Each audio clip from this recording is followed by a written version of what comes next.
wanna be round a champion, a champion. This is me, I still on it, 'cause you all wanna be loved. Yeah, you all wanna be loved. Hey guys, happy Thursday, or happy Wednesday rather, happy hump day. Thank you for rejoining our show, The Crimson Dynasty. This is actually our second episode, so welcome back if you were here last week, and welcome if you're new here. I am your host. My name is Sishi. I think some of you might be familiar with me from the Bama Standard, which is our sister channel. So I'll be hosting this show, and we'll just kind of cover our upcoming games, any players who are standing out, or any new recruits. And so I definitely want to get into that. But before I get started, I do want to give a shout out to our sponsor, Workspace Solutions. So if you happen to have any business needs for digital presence or just a full-fledged marketing team, be sure to look them up online and contact them, and I'm sure you can find something that meets your business needs. Now, I know last week was really interesting. I know that I kind of hit on a lot of points, from the players to the new coordinators to our season to last season.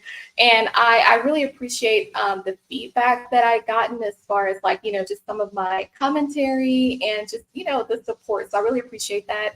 Be sure to light up the live chat and then come back and watch the replay and leave comments. And also be sure to like, comment, and subscribe, and turn on the notifications so that you never miss a video. The first thing that I want to talk about, and we will have a special guest joining in about 10 to 15 minutes. So I'm sure a lot of you will recognize him, but I'm going to get started before he joins, and then he and I will have a few hot topics to share. So my first topic, one thing that I wanted to mention, so we got news this week of a new recruit, and it's a 2024 class recruit, tight end, out of the state of Alabama. Now, one of the things that I remember hearing, even from other analysts last year and also earlier this year, is that we haven't been recruiting in state like we used to, and we definitely wanted to get back to like the Bama bread, cornbread fed boys. So we have a new guy by the name of Jay Lindsay, and he's a tight end out of Butler, Alabama. Now, he's a part of the 2024 class. I think he's about 6'5", a little over 230 pounds. Now, I watched some of his video, and when I say, I was like, dang, this dude can block. Like, he literally looks like a defensive player out there. And he looks really good, good size, strong guy. I think in some of the videos that I watched, the opposing team, they had a hard time bringing him down. And I think that from a physical standpoint, that's what we need. I'm not sure, once he gets to Bama, if they're going to try to put some more weight on him. I know they usually do. But I think he is exactly what we need in terms of his style of play, in terms of how he blocks, how he catches. He seems to have good vision and good hands as well. Not the fastest, but what I saw is that it's really hard for the opposing team to bring him down. Now, one thing that I wanted to mention is that he had originally committed to Mississippi State. And what's interesting is that in June, he visited Bama, and just a few days ago, I think it was actually on the 25th or 26th of this month, he decommitted from Mississippi State, and then he committed to Bama just a couple of days later. So that was kind of, some chatter going on in the news, and rightfully so. But I think with him being a home guy, we definitely wanted to have him, and I definitely think that we needed to add depth to the tight end position. So that actually leads me to another guy that we also recruited, I think pretty recently, Caleb Odom, out of, I think, Carrollton, Georgia. So he'll also be coming in with the 2024 class. And now this guy is about the same height as Jay. I think he's a little smaller, around 215 pounds. So they'll probably add a little weight on him, but this guy is explosive. And the reason why this stands out to me is when I look back, let's say like on the past 10 to 15 years, I honestly, and I'm also adding the guys that we have this year. So like the Amari Black, CJ Dupree, Robbie Oots, Miles Kitselman, and the true freshman, Danny Lewis Jr. So when I look at that in totality, and then I add on the two guys that's coming next year, and that's just two. So we may be picking up more tight ends. I don't recall when we've had that much depth at that position. So I think in that regard, like that, to me, that's a really good sign. I think that particular position, like when we think about, 2022, 2021 season, I know we had Cameron Latu, and if you remember, he actually came in as a defensive end. And so he did really well in terms of blocking as well. But I definitely think having that depth there, I think that that's exactly what we need. And so what I've been telling people is that if you're on fire about this 2023 class, wait until this 2024 and 2025. Like it's going to be crazy. I think it's going to be kind of like, I want to say like the 08, 09 time frame, which you remember who we had then, the Mark Ingrams, Trent, Julio, Drake Kirkpatrick, all of the Courtney Upshaw, all those guys, both on the offensive and defensive side of the ball. I think that we have a lot to look forward to. So a lot of times I try not to just look at this year because, some of the guys will be coming back next year. Of course, like the Caleb Downs. I mean, I think he's going to go off this year. I think next year it's going to be crazy. The Caleb Downs, the Justice Team. So I think we have a lot to look forward to. Now, I did want to touch on our game this weekend.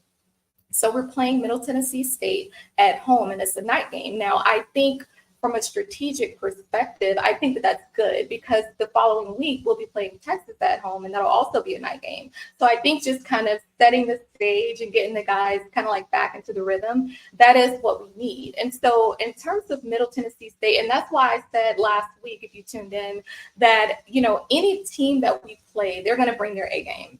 We can't look at a team like, oh, well, they're a part of this conference or whatever the case may be, and in a way think that, okay, it may be easier or whatever the case may be. I don't think that that's the right mindset. When we really look at Middle Tennessee State, they won 8 games last year. And now this also includes a bowl game that they played against San Diego State that they won. And so I think, just in that perspective, that speaks volumes. I think they're a part of the CUSA conference. And so, I think that, just with them being, I think they're ranked pretty high in their conference this year as well. One thing to note there is that their quarterback from last year, Chase Cunningham. Now, this guy threw, I think, over 3,000 yards. I mean, really good. They had a wide receiver, Jalen Lane, who almost had about 1,000 yards. They had a running back, I think, Frank Peasant, that was really good, and he'll actually be returning this year. But I mentioned that because they actually lost quite a few people in the transfer portal, and so like Chase Cunningham, their quarterback from last year, he's actually he's gone, and so they have a new starting quarterback, Vattiato. Now this guy, I think he played in a couple games last year. Not a whole lot, but he kind of played in a couple games, got some yards. And so I think it'll be interesting to see like how that plays out. And also because their star wide receiver last year, Jalen Lane, he's not there anymore either. And so when you look at just the guys who are still there, I'm curious to see who's going to step up from a wide receiver perspective. I think that this weekend they may rely a little more on the running game, and I say that because Frank Peasant, he's back, and I think he got almost 800 yards last year. I think he's also a senior. And because of that, he has experience. And so I do see them trying to run the ball. They may try to pass the ball, but I'm curious because Vattiato is still relatively new out there. And I don't know who the wide receiver is going to be, the starting wide receiver. It'll be interesting to see what they do. Now, in my opinion, they can try to pass the ball all they want, but our secondary this year is elite. I don't really see there being a lot of success there. And so we'll just see what happens. But I did want to put that out there because I think, especially being in the SEC, a lot of times, not just Bama fans, but I think fans from the other SEC schools, we tend to look at things like, oh, well, they're from this conference or whatever the case may be. But like I said last week, we have to remember that to be honest, for a lot of these schools, and some of them actually would say it, for a lot of them, playing Bama is like a championship game for them. And so, of course, they're going to bring their A game. I think that we need to show up at 110% because these other schools are going to show up at 100%. So we have to show up and I think go full 4 quarters. It doesn't matter who we're playing because this team this weekend, even on the defense, their secondary. I mean, these guys are good. They have a guy returning. I think he'll be a senior, Tra Fluellen or something like that. He's the safety, and they have a cornerback as well that's returning. And these two guys are really good. I think Trey had over maybe like 100 tackles last year. The other guy, I think last name Ross, Teldrick Ross, cornerback, he was really good last year too. So what I see happening is that, these two guys, and they have a couple more. I do think that, and I do want to give a shout out to one of our biggest fans, Jimmy Clay. It's always awesome to have you here. You've been a big supporter of the Bama Standard. You're a supporter of the Crimson Dynasty, and so we love having you here, and I really appreciate it. So I'm going to finish off on Middle Tennessee State, and then we're going to bring in our guests. So I do want to mention that I know the QB situation has been in the news a lot, and even chatter amongst the fans. I think watching how the secondary for Middle Tennessee State shows up this weekend, I think it's going to tell us a lot about our quarterback situation, as far as our passing game and what we allow and what we don't. So without further ado, I think we are ready to bring in our guests. So let's go ahead and bring them in. Yo! Hey! Okay, so we have my brother from another mother. I'm not talking about Stephen A. Smith, though he's good. I'm talking about the one and only Stephen M. Smith from Touchdown Alabama. Look, y'all, he's the real deal. To me, he's like the best analyst in college football. So if you want to know anything about Bama, current, past, future, he's going to let you know it. So I am so happy to have you here, Stephen. I think that, you and I, we chat a lot about just fall camp, A-Day, everything, in season, off season. We're always having discussions about anything Bama. And so I'm so thankful to have you here. I'm excited about what we have on the table to talk about. Now, the first thing that I wanted to mention, I know that you were there at Coach Saban's press conference this week, I think on Monday. And there were a few things that stood out to me, and I know that you're going to touch on some of them, but one thing that I wanted to mention is that he specifically called out that he's not going to release a depth chart this week. Now, my episode last week, I specifically said that if I were him, I wouldn't name a starting quarterback. But I think from a strategic perspective, this is the best move that he can make. And to be honest, I wouldn't throw out anything the rest of the season, because for what? We know what we're working with. And like he said, we don't want to cause distractions for the guys. We don't want them playing down because they're not one or two or whatever the case may be. So how did you feel about the press conference, even being there? What did you notice and what stood out to you? Well, first and foremost, I'm supposed to have food on the set, but that unfortunately did not work out there, as I'm from the Nick Saban press conference. But see, what I took from it was ultimate gamesmanship by Nick Saban. Nick is not going to show his hand. He's not going to reveal his cards. And I honestly feel like for a lot of teams that have named their quarterback, that's good, that's great. But Coach Saban wants to keep the guys humble. He wants to keep the guys hungry. He wants to keep the guys going after it. And he wants no opposition understanding where his head is at. So this is Nick Saban playing chess. Everybody else is playing checkers. That's Nick Saban. Right. And that's what I think too. I mean, honestly, when I heard, and I'm not gonna lie, when I heard him say that he was not releasing the depth chart, I literally smiled and I was like, checkmate. That's a checkmate. You know what I'm saying? Like to me, I look at everything as far as just what's done, what's not done is strategy. There's a reason why you do a certain thing or you don't do a certain thing, and I think that was a smart move. Now, I do remember he mentioned quite a few things, but there were a few things that he mentioned regarding Jalen. And when he got the question about Jalen, I was curious how he was going to answer it, because I know that he sometimes can be a little elusive a little bit when he answers the questions, and rightfully so. But the way that he answered the question about Jalen and how he feels like he's improved since last year, what stood out to you about his comments as far as his improvement? I'm gonna keep it real. I paid my attention, on 4 things. That was my attention. He said the brother comfortable in the pocket. I'm like, uh-oh, here we go. comfortable in the Here pocket, we go. number one. Number two, he said he's gotten more consistent within the pocket. Mm-hmm. So he's throwing that ball more accuracy, more timing, more in rhythm.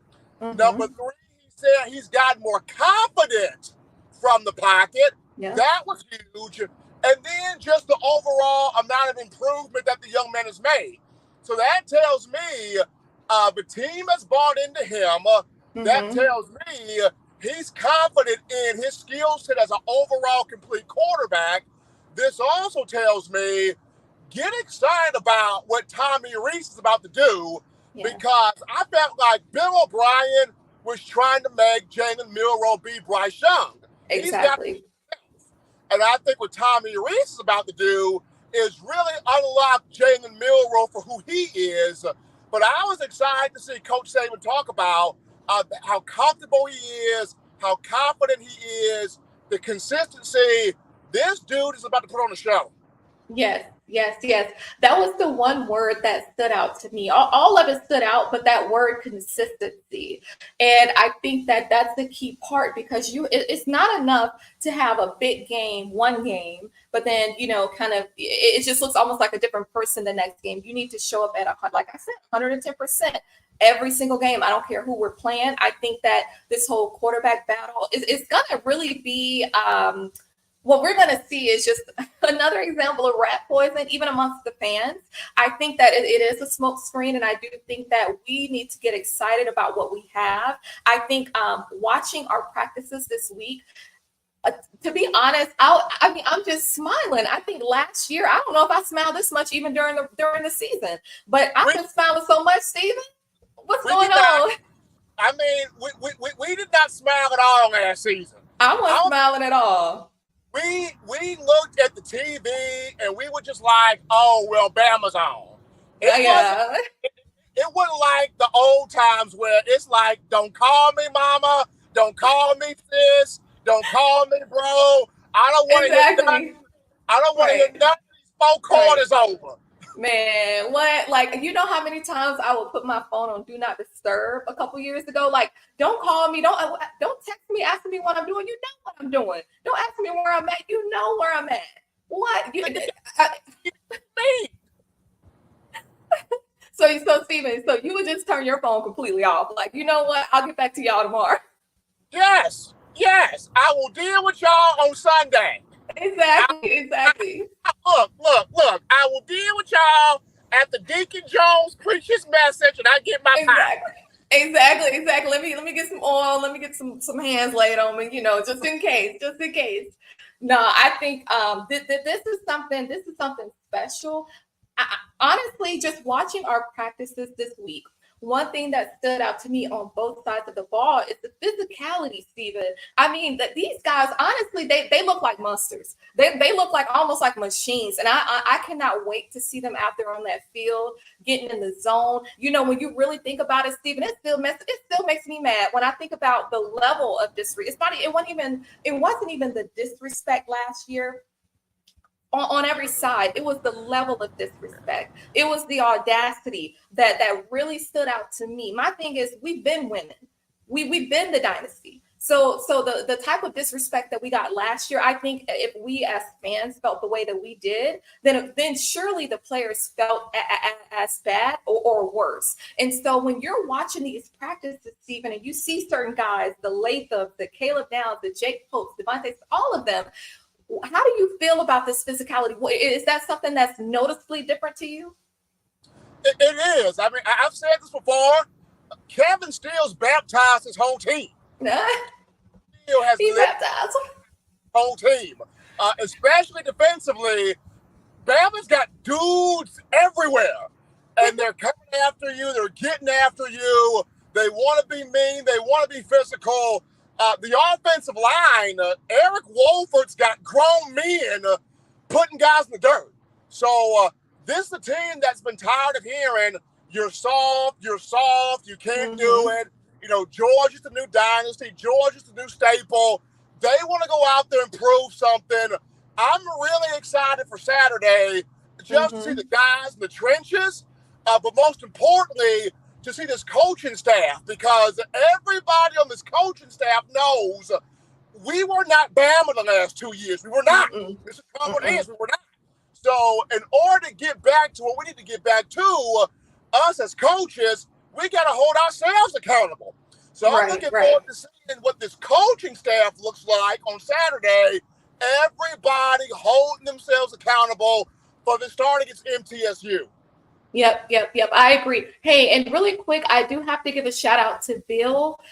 We appreciate your support. Thank you for the super chat. Bill always shows up. Hey, it's our friend Bill. Hey, we got another one. Jimmy Clay. Okay, Jimmy. Hey, Jimmy says, see you Friday, Stephen. So I guess he'll be in Tuscaloosa cheering you on in the Bama Standard. Hey, we appreciate you guys, Bill and Jimmy, man. Y'all make this what it is, man. We love y'all. Hey, Don. Yeah. Parker, what's up, man? Thank you, Don. We really appreciate your support. We got DP in the house. We got DP. He says, nice to see this show getting started. Excellent material and Roll Tide. P.S. There is no depth chart, so quit asking Saban words to live by. Okay, look, we might need to get it. We're going to get that put on the shirt. We're going to get that put on the shirt. We have another. We don't have to. Oh yeah. From Mike, he says, I want to see the backfield of the no-fly zone defense and that smash mouth run mentality offense. Look, Mike, I think your wish about to be granted. Mike. I mean, honestly, I don't see why not. You know what, Stephen? I'm gonna ask you a question. Go ahead. What happens when you have dogs leashed up and you don't let them out? When you finally let them out, what happens? They're gonna kill you. They kill you. And people need to understand the last 2 years, right? Mm-hmm. These players have not been playing to their true identity. Exactly. So now you got coordinators that are saying, okay, we want to unleash who you really are. Mm-hmm. So now you finna see what Dallas Turner really is. Now you finna see what Caleb Downs and Malachi Moore and these cats really are. Now you about to see what Jalen Milroe really is. Look, now you finna see what that boy Kool-Aid McKinstry really is. JaQuincy, you talking about Kool-Aid? Kool-Aid, what? I'm just saying. So Tommy Rees and Kevin Steele are about to pop the cork of what these guys really are. This is about to be insane. Yeah. I think that's because honestly, it's easy to feel discouraged, even as fans coming off of a season like we did. And like I said, even that level of disrespect, it makes me even think about the way things played out with the College Football Playoff Committee, just kind of like that end result. To be honest, I felt disrespected. So I can only imagine how the players felt. And they just, they're itching for it. They're like, look, we're ready for the season to start. I didn't know what to do with myself when football ended. I'm just like, well, I mean, where I go, and now it's finally here. We get to see him. I think the wait is over. I think that we're going to be in for a surprise. We have a comment from Le Champion, Preach Rev Smith. Let's go. That's what I'm saying. Look, Stephen, look. And we try, like, look, y'all, we try to act civilized. We try to act like we got some type of sense. But at this point, Stephen, like it's just its own. You know what I mean? All the chatter, all the hate. They talking about the dynasty. We've been the dynasty. We're gonna continue being the dynasty. Here's my thing. Here's my thing about all of this. Coach Saban loves it when you hate on him. When you boost this team up, and the team buys into its own ego. That becomes the struggle. Mm-hmm. When you hate on this team, when you doubt this team, that's when you see the real gorillas with banana clips come out. Right. That's when you see it come out. So you look at this whole off season, we've seen the negativity, we've seen the doubt, we've seen the naysay. All Coach Saban is saying, keep it coming. Keep it coming. Keep feeding us that. Because when we pop out of this bag, and you don't know what bag we finna pop out of, you're not gonna be prepared for it. And Not at all. All of this talk about the quarterback stuff, it's literally brought this entire team together. This entire team, if you listen to all of the player interviews, all of these players are on one mindset, and that's get us on the field. Exactly. We ready to go. Exactly. Hey, we have another okay. Well, Jimmy Clay, you coming through. We have another super chat from Jimmy Clay. He says, support our soccer team, beat Miami, roll. Look, Jimmy, roll Tide. Look, we always appreciate every fan, but we really have to show some love to our super chat. We got Smoking Bud, can't wait, roll Tide. Look, because we've been doing a lot of talking all summer. So it's time to show up now. It's put up or shut up. We have another comment from Bill. Watch out for Kobe Prentice. Yep, I think that he will catch 2 touchdowns on Saturday. Roll Tide. Hey, I think you're right, Bill. I think another thing, too, we know that his number just changed to number 6. Now, we know about them 6s, right? I mean, my uncle was number 6 wide receiver, Devontae Smith. I mean, we really don't want to get into that, but we can, you know. I'm gonna say this. I think Kobe Prentice has been slept on a bit, and for obvious reasons. You have other guys in the room, but I think his speed, I think his consistency is going to grow a whole lot this year. Yeah. And when I look at Kobe Prentice, when he locks all the way in, he's got the potential. He's got the potential to be kind of what Henry Ruggs was on the field. He's got the potential to be that type of player. Now, am I saying he's as fast as Henry Ruggs? Henry Ruggs may be a smidget faster, but Kobe Prentice has got some jets on him. If he can lock in that consistency an inch more, that guy's dangerous.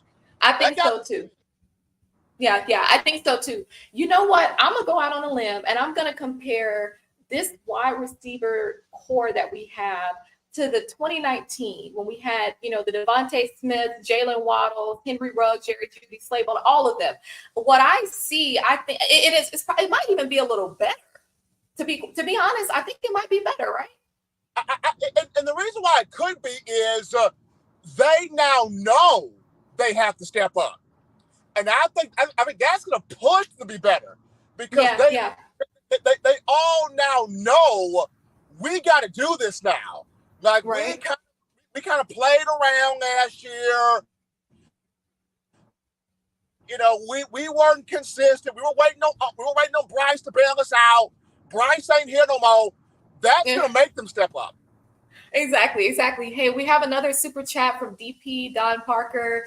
He says, greetings from Washington, D.C. This is Montgomery Rees. Bama says the time for talking is over. Bring back that joyful Bama murder ball. And shout out to Montgomery. I grew up in Montgomery. Like, we might like to fold up chairs and do what we do, but, you know, Montgomery is on. And speaking of Montgomery, we got the James Smiths of the world, the Quay Rousseaus, Curtis Perry, you know, so we'll get into that. Shout out to Ann. She said roll Tide. Now, okay, so even when we talk about let's just say comparing, you know, the seasons. So we just said this wide receiver group, kind of like the 2019 could possibly be better. Now, from a defensive perspective, I want to take it back to 2015. Now, 2015, when we had I think we had Minka Fitzpatrick, Eddie Jackson, Tony Brown, Ronnie Harrison, Marlon Humphrey. Like, don't get me started, Steven. I mean, come on. Like, there's no, if anything, we're going to be that or better. And I think because other players are on one accord now, you know, everyone has bought into the system. I feel like they trust the coordinators. They trust them as leaders. I feel like what we're going to see, honestly, to me, it's going to be unprecedented. And it's easy to say that now, I understand. But what do you think about that comparison for the defense? I could see 2015, but I'll actually do you one better. I can see 2011. Don't do 2011, Steven. Don't have me turn on Steven. Look, I could see Donta Hightower, Courtney Upshaw, D. Milne, Mark Barron, Drake Kirkpatrick. I could see that group. The reason why I say that is I go back to Dallas Turner at Media Days mentioned Kevin Steele lets the players run the defense. Yep. When the players are running this team, those are championship teams. You go back to every team for Alabama under Nick Saban that's won a national championship. Those teams have been player-led. The coaches haven't had to say too much at all, if anything. The players took full ownership of those teams. Right. Team, there is so much leadership across the board. It's not just one guy. You got 6, 7, 8 guys talking. They're all being vocal. They're all being leaders by example. They're all saying, hey, check yourself or you wreck yourself. Get in here. We about this work. We about this business. We got it. When you got a group about that work and about the business, I can see a 2011 Alabama defense or a 2015 Alabama defense. But I'm excited to see this group attack the ball, attack the opposition, get back to making those plays that have us go, oh my gosh, what the world? Man, what? Got killed. Got killed. Help Johnny. Right. Oh, Johnny. Oh, sweet God, Johnny now. Hey, be like, somebody call his mama. Look, Steven, they might have some ambulances out there. We might be sending some home. Look. I would say, I don't know if you remember Madden 99, where the John Madden gang, where they had the actual ambulance drive on the field. we may get back to having the actual ambulance drive on the field, man. Look. We need to come out that tunnel barking. It ain't no anxiety. We not showing up like we did when we played Tennessee last year, where we come creeping out the tunnel looking like we don't know if we should be there or not. No, we sending them home. Mentally, we need to have them check out before the game even starts. Steven, failure is not an option. It's not. And this is a team that, like I mentioned, even down to Coach Saban, you're seeing a switch in him. Like Coach Saban's done. There's been so much smiling, but I think of Coach Saban, it's like slick, sly, like you really don't know what I have type smiling. Right. You really have no idea what I got up this arsenal. Like, y'all can keep talking quarterback all you want to, but you really have no idea of what I'm really packing. That's what Saban's got going on. Right. Now we have another super chat from Minister RC. Thank you for your support. We really appreciate it. No, I agree. It's almost like when you see someone playing blackjack, for example, and you don't necessarily know what your opponents have, but you know what you have.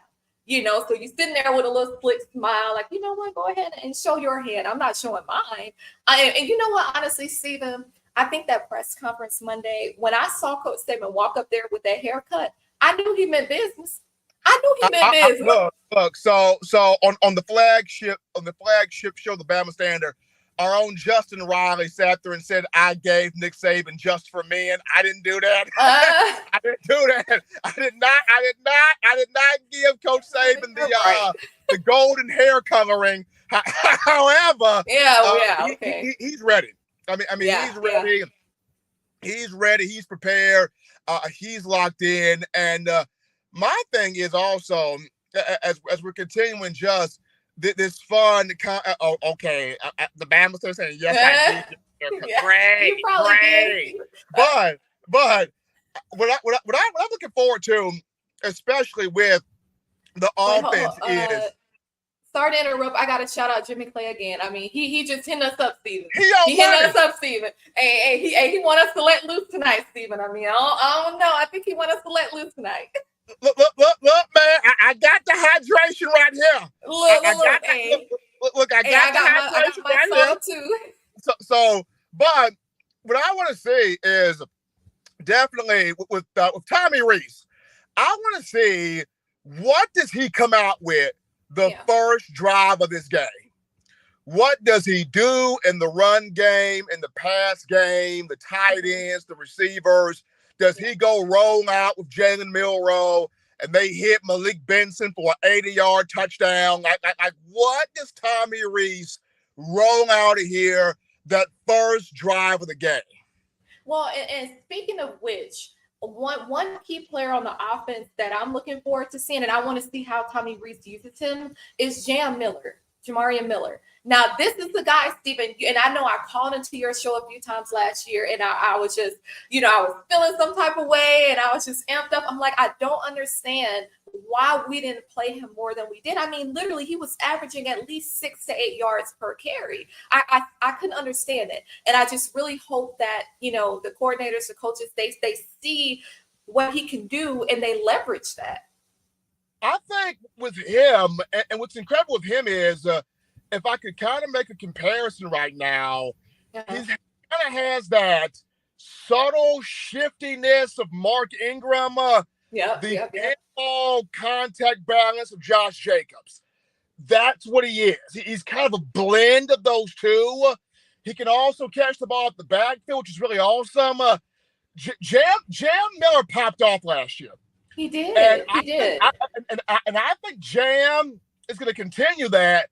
But it's like you got so many running backs, and they got so many different roles. I mean, Jam's going to have a role. Jason's got his role. Roydell's got his role. And then you got Justice Haynes, and we're like, what is he about to do here? So for Robert Gillespie, our running backs coach, I don't envy him. He's got the responsibility. How do I keep everybody fed? Like, that's his main, which I think he'll do a good job of that. But he's got an awesome responsibility of trying to figure out, okay, how do I keep everybody fed? Yeah, I agree. I think it'll be interesting to see. I mean, I think that, a lot of times we'll hear people say, do you think we'll have a 1,000-yard pass receiver this year? And, I think we have so many different options, from the running game to the passing game. You talk about the wide receivers to the tight ends. We have so many different options that I really think that we can spread it out. Now, I do think that Tommy Rees and Kevin Steele, they're going to be under a microscope this year, and rightfully so. And look, we got another super chat, Jimmy Clay. Look, you don't have to look. Let's go. Shout out to Jimmy. Hey, he said rock and roll. Don't talk it. Just rock it. Roll Tide, roll. Look, we might have to bring Jimmy on for a guest appearance. I mean, I'm just saying, like, we're going to have to start bringing on some guests, because honestly, I'm loving the love that y'all show. Look, I want this to feel like a family. I don't want this to be just another show on YouTube where you come on here just for something to watch. I want y'all to look forward to coming here every Wednesday night, have your popcorn. I think Steven was going to have his spicy deluxe chicken chow, but he didn't get the chicken sandwich. I couldn't get the Chick-fil-A in time. I'm upset with myself. I'm angry with myself because I couldn't get in here. But before I hop off of here, CC, I kind of want to leave with this right here for all of the Bama fans before I hop off of here. When you look at this game, when you look at MTSU, this is a great test for Alabama going up against Texas the following week. The reason why, they're going to want to throw the football. They're going to want to go empty, 4 and 5 wide sets. This gives our secondary a great test, be in phase, be in position, be in pocket. But this also gives our defensive front a good showing, because MTSU's offensive line, they've got some holes there. Dallas Turner, these guys can create some pressure. These guys can get after the quarterback. But then also, Middle Tennessee State, they have a pretty good secondary. They do. So this opens up Jalen Milroe. Hey, your accuracy, your timing with these receivers, tight ends, what have you. Here is Jalen Milroe shot out the gate to show the people, I'm that dude as a passer of the football. Exactly. So keep your eyes on that, fans. But see, now wait, David. Now, Steven, I heard you're gonna be somewhere this weekend. Where are you gonna be this weekend? I'm gonna be on the field. Okay. What about the Bama Standard show? I think they're gonna be there on the 1st, right? And you're gonna be there too? Absolutely, they're gonna be Bryant Museum, 7 Central. The Bryant Museum, 7 Central. All the cast from Justin to Steve, Crazy Man Steve Brown, Marvin Constant, Bo Scarborough, yours truly. We're going to be in there. We're going to be having fun. Y'all get there. Y'all pack the place out. Show some love there. Bo gonna have his merch. I'm probably gonna have 3D glasses on deck. Y'all please get in there. Right. Well, I really appreciate you, Steven. Like I said, you like my brother from another mother. I know we're gonna act a fool together. We're gonna go off together. We're gonna pray together, but it's what it is. So I really appreciate you joining. Thank you for your insight, your feedback. Like I said, you're one of the gurus in the game. So I really appreciate it. And any social media that you may want to shout out or have people follow you?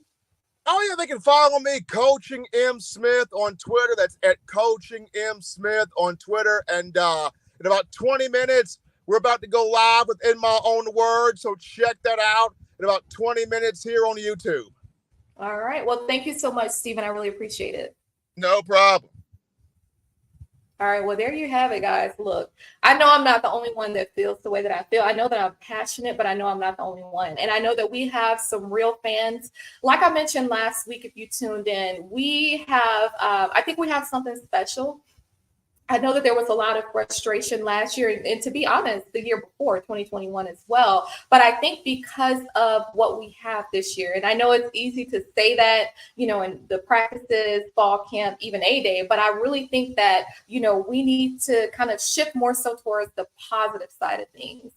We're so used to hearing a lot of negativity. I mean, honestly, it got to a point where depending on what channel was broadcasting our games last year, sometimes I would literally have to mute it because the commentators with all the negativity, I mean, it's almost as if sometimes they just want to see us fail. But to me, that's how you know you're a true winner, right? Because of course, people want to see you fail. If they can't do what you do or do it better. So we need to recognize that. I think that we need to, I always say this and I'm going to keep saying it, energy is transferable. We have to remember that, the players, if we feel as strongly as we do, imagine how they feel. This is day in, day out. This is their lives.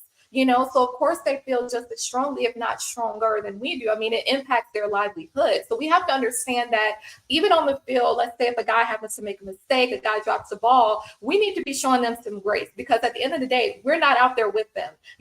Could half of us do half of what they do? Absolutely not. And so I just think that we need to kind of shift things a little bit. I think that ultimately, I feel like a lot of us know and we see what we have, and I do think that, let's see, we have BP again. When I watch Bama football, I turn my TV down. Okay, and shout out to Eli Gold. We know he'll be back, and we're so looking forward to it. I have to turn Eli Gold up to Jimmy Clay. Look, you're going to be my co-host soon. Thank you. You're the bomb too. Look, everyone who tunes in, I really appreciate it. Like whether you do a super chat, whatever you do, I really appreciate it. I appreciate the live chat, just showing up, being engaged, feeling comfortable to share your opinion, because I do want this to be kind of like an open space where people feel comfortable, not feeling like, your opinion or your questions sound dumb, because they don't. I mean, I think there will probably be someone else who shares the same sentiment. And so I do think that I honestly, I see us going all the way. I mean, I really do, undefeated. Now, yeah, I'm biased and, some people may not agree, but when I look at what we have, I don't see why not, to be honest. I mean, I think last year, I hate to say it, I know that Bryce, he was really, some of those games, they came pretty close. And I think that maybe our record would have looked a little differently, but it didn't have to, because I feel like the caliber of players that we have this year, we have the same caliber of players last year. I mean, we see some of them going off in the NFL now, with the preseason games, and I'm sure during the regular season. And so to me, that just goes to show that there was some type of misalignment. There were certain things that, may not have certain plays that weren't called correctly. Let's just call it what it is. But I think that, at this point, we can put it in the past and just focus on what we have now. I think that fall camp, yes, it's fall camp. 8-day game is essentially a scrimmage game. You can get your hopes up, but I think that when I look at our practices, I see guys who are hungry, and I see it on one accord. I don't see one guy appearing to be a little more slack than others. Now, what they see may be a little differently. And I did see, I read this week that I think it was Deontay Lawson he had to check one of the players about, maybe leaving a little earlier, whatever the case may be. They wanted to stay behind after practice. And, I guess one of the guys may have tried to leave. And he's like, no, we're all in this together. When, we leave at the same time, we show up early. And I think that that's what it takes. So what I see happening, I think this weekend, it's the night game. It's it's a home game, just the atmosphere. I think the guys are going to be excited. We have to remember that, for these new guys coming in, they do have to get adjusted to the collegiate system, right? I mean, even if you're a 5-star coming out of high school, making that transition is not always easy. And so I do think that we need to be willing to show some grace if by chance we kind of see some things. We're like, what was that? But I think that if things were done, the way that they should have been done this week, and, the way that they assess Middle Tennessee State and all of that, I think that the guys will be ready. They'll be ready for the secondary. Like I mentioned, Middle Tennessee State, they have a really good secondary. They're elite. They have that experience as well. Like I mentioned, I think Ross and Tra Fluellen, they have that experience. I mean, these guys, they wouldn't, and they're not the only ones. I mean, their defense in general is really good. And so I think a lot of the questions that, people may have had about our quarterback situation, some of those questions may be answered this weekend. I do think that, and it's not going to matter who starts Saturday. I don't think that that's going to tell us anything. I think that's going to be intentional, just like, Saban not releasing the depth chart. But I do think that we're going to see maybe 3 different quarterbacks rotate in and out, which I think is good. I also think that playing Texas next weekend, I think it's going to be, similar. We're going to see maybe 2 quarterbacks. I think in terms of, if I had to give a prediction as far as the score, honestly, I see no reason why we can't score at least, let's say, 40, I would say safely 45, 49, Middle Tennessee State, maybe. My thing with Middle Tennessee State is that I do think that with them having Frank Peasant returning on the running back, I do think that that's going to, it's going to help them to some degree, but I do think we're going to shut him down like we did Leonard Fournette a few years ago. So we're going to be prepared for that. But I think one tricky component is the wide receivers, because I know last year they heavily relied on their passing game, but now that their guy, Jalen Lane, is gone, even the quarterback that they had, Chase Cunningham, now that they're gone, I'm not sure what they're going to do there. So I see Bama, let's say I'm going to say 49-0 or 49-7, something like that. I think that any hiccups that we may have early on, we're going to get those straightened out. David Kendall, Bama 112, Middle Tennessee State 6. Bama scores 4 touchdowns per quarter. I agree with you. I think that we'll be able to run score up. However, I'm keeping in mind that Coach Saban doesn't really like to do that, so I get it. That's why I'm thinking 49, possibly like a 52 or something like that. But I think it's going to be a pretty large spread. And I think that, the guys, hopefully they've done a good assessment this week of, what to prepare for. I do think who to watch on the offensive side of the ball. Of course, Malik Benson, I don't think he's going to play a full 4 quarters. Our wide receiver, JUCO transfer, I don't think he's going to play a full 4 quarters, but I think when he does get out there, he's going to do enough to where, of course, I think his spot is already solidified, to be honest, but I think he's going to do enough to where we're going to get a pretty early lead. Like I mentioned, their defense, Middle Tennessee State, their defense is really good. So our ability to pass the ball in coverage, that's going to be key. And so I'm really hoping that Malik is able to create the separation that's needed in order for us to get the touchdowns that we need. Now, I do think that Middle Tennessee State, they're going to be prepared for it. And so I don't necessarily think it's just going to be Malik. I think that it's going to be a few of the younger guys, maybe Shaz Preston, it could be like an Emmanuel Henderson Jr. It just depends. But I do think that we're going to have a few options where even on the tight end side, Amari Nye Black, CJ Dupree, they're most likely, I'm assuming they're going to start. But of course, we could see, Robbie Oots or Miles Kitselman or even true freshman Danny Lewis Jr. I think that this guy, big guy, tough guy. So we could actually see him out there. I think Justice Haynes, we'll see him out there early. He'll get him some carries, get some yards, maybe a touchdown or 2. I do see Jason McClellan doing the same. Ja'Cory Brooks, I see him getting a couple touchdowns. because I don't think that we're going to heavily rely on Malik. I do think we're going to pull him out a little early. I see Caden Proctor being out there. Yeah, I definitely, and I'm specifically calling out the freshmen because this is going to be one of those years where the freshmen, they're going to step up. Even the guys that came in last year, maybe they were red-shirted or whatever the case may be. I think that it's going to be a lot of spotlight on them. I really do believe that. Even on the defensive side of the ball, I think Caleb Downs, I see him being out there. He's going to make an impact. I see Jake Pope getting out there. I see Kool-Aid. I see us getting a few interceptions. Like I said, this Vattiato, the quarterback who should be starting for Middle Tennessee State, he's new. Chase Cunningham last year, like I said, he had over 3,000 passing yards, but Vattiato is pretty new. And I say new, he was on the team, I think last year and the year before, only played in a couple games. So I think that experience level is not necessarily there. I think that if we can shake him up, he's going to have to rely on their running back. Now, Frank, like I said, he's experienced, but I don't necessarily think that that's going to be a showstopper for us. I think our defense, I see Kool-Aid, I see Dallas Turner. A lot of our starters, the guys who are going to start, the ones with the experience, I don't see them being out there too long. Maybe up through the start of the third quarter, maybe halfway through the third quarter, we're going to give some of the younger guys and some of the transfers time out there. Jalen Key, I do think that he's going to get out there. I think that, it's going to be a lot of opportunity for the guys. I do think that, I always mention Jake Pope because I see him and I think of a few guys from the past, whether that was like a Benny Sunseri or just, one of our guys from the past who really stood up and claimed their spot. They didn't have to verbally say it, but you knew when they hit that field that they were going to show up and they were going to get their job done. And so I do think that there are certain guys who we're going to see stand out. There are certain names that I've mentioned. Of course, the J.C. Lathams, Eboigbe, certain guys, maybe Keanu Cole. It's a few guys, Jeremiah Alexander. There are some guys that I think we're going to see. I would like to see James Smith, true freshman.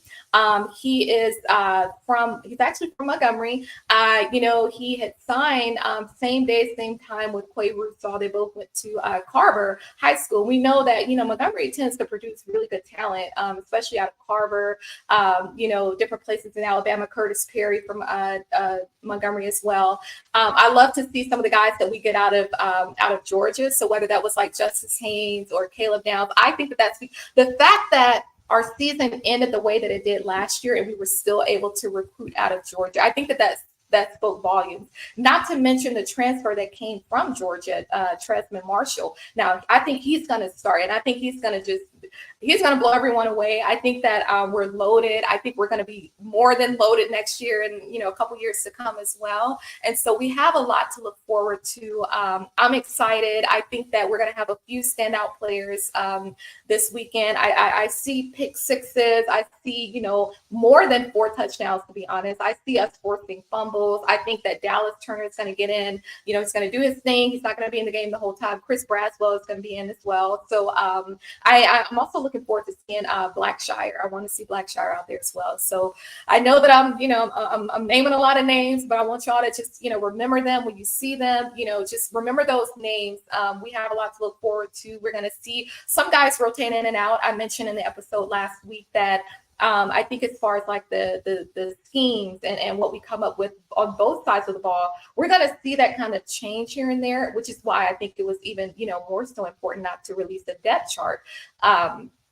I think that we're going to see, different play calling. We may kind of scratch our heads here and there. I also know, I think that Tommy Rees and Kevin Steele, they're planning to be in the box this Saturday, and that's not, my favorite thing, but we'll see what happens. Maybe they want to get more of like a high level view of like what's going on, anything that may need to change. So I'm hoping that they're on the sideline when we play Texas, because I do not like when they're in the box. I think that we need to have them on that field. If they need to it's not just the players that need to get cursed out sometimes. I hate to say it like that, but the coaches as well, any type of play calling that just doesn't even make sense, they need to be there on that field. They need to be accountable, just like we try to hold the guys accountable. I think the coaches need to be held accountable as well. And so we'll see what happens. I think they're going to utilize this opportunity to be in the box to kind of see their play, the play calling, the way the guys are lining up. I'm hoping and praying we don't get many penalties. I know that was something that kind of hit us pretty hard last year. But look, I'm excited. I think that, the time is finally here. We've been talking about it. We've been in the news a lot. I'll be watching a game from last year, the year before. It'll be a team in a totally different conference. I mean, it could be like a Colorado, USC, Oregon, whomever. And out of nowhere, they'll mention Alabama. And I'm like, what? Like, where do we even come from? But it's good because we want to be in the discussion, but we want to make sure that they put some respect on our name. Like I mentioned earlier, we were heavily disrespected last year. And I know as a fan, for me to feel the way that I felt, I'm sure the players felt even more so that. And so I think they're going to come in with a chip on their shoulder. We're going to see that level of confidence that we wanted to see last year, but we're going to see that this year. And it's going to be, I don't think they're going to know what to do with us. I want to see us come out of that tunnel barking. I want to see us all on one accord. If it takes a player going off on another, player, hold each other accountable and remember why we're here. Failure is not an option. Every team that we play, they're going to show up at 100%, maybe even 110. We have to outdo that. We have to know that every single game, nothing is going to be given to us. Yes, we are the standard. We are the dynasty, but nothing is given and we're not entitled to anything. So we have to show up every single game. So I hope you all enjoyed the show. This is episode 2 and we're getting the ball rolling with the Crimson Dynasty. We're going to have a lot of fun things coming up. Feel free to leave any ideas that you may have in the comments when you watch the replay, and also be sure to share this with someone who you think may, be interested in hearing our opinions, both myself and Stephen M. Smith. And yeah, if you think of any topic ideas that you'd like me to discuss, leave that in the comments as well. And if you're looking for, I guess if you want to connect on social media, I'm more so present on Instagram, not really anything else. So my Instagram is at beauty_of_intelligence. So you can find me there. But other than that, I think that, we can end this episode here. I'm feeling good. I'm feeling pumped. I might go and I don't know. Sometimes I go back and watch some of our older games, that 2011 season, and I just get amped up and I'm just like, you know what? We still got it. We still have it. We just need to show it. And so now that the leashes are being let loose, the dogs are coming out. So they just need to be ready. But roll Tide, roll. Thank you everyone for your support, and we will see you next week. Roll Tide.